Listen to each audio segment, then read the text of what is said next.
The aim of our study was to assess how different lesion patterns on head CT relate to functional outcome in adolescent patients with mild traumatic brain injury.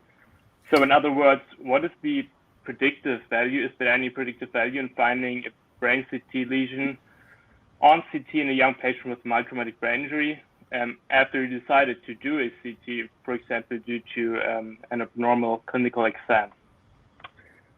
We used the Center TBI dataset. Center TBI was a European multi-center prospectively collected observational study. And CT imaging was actually an inclusion criterion for Center TBI and was done at the discretion of the treating physician. So for this study, we included all patients aged 14 to 24 years, and then we grouped the different lesion entities into 3 groups, as it is commonly done in the literature and also in clinical practice.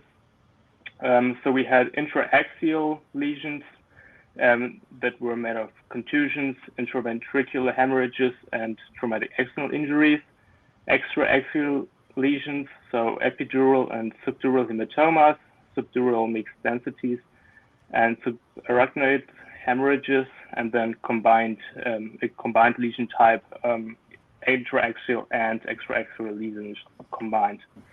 And then we performed logistic mixed regression models for each lesion type to predict a good recovery, and we defined that as a Glasgow outcome scale extended of 7 or 8 at 6 months follow-up, and we adjusted for baseline characteristics, age, sex, and care path, and random effects for study center.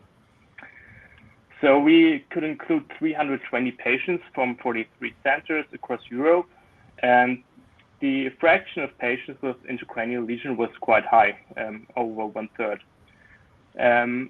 Good recovery was more common among patients without ACT lesions, and this number was lower for the different lesion type groups, except for the group with solely intraaxial lesions. However, that group only contained 20 patients. However, when we adjusted for age, sex, and care path, neither lesion type was a significant predictor for a good outcome after 6 months. So other variables might play a more important role in this context. So the next steps are that we want to validate this in other and hopefully larger patient cohorts, and also compare this with different patient cohorts. So for example, older patients and maybe patients with moderate or severe traumatic brain injury. Thank you very much. Great, thanks very much, Lennart. That was very clear. Thank you for presenting that. We'll have to move straight on, I'm afraid, because of time.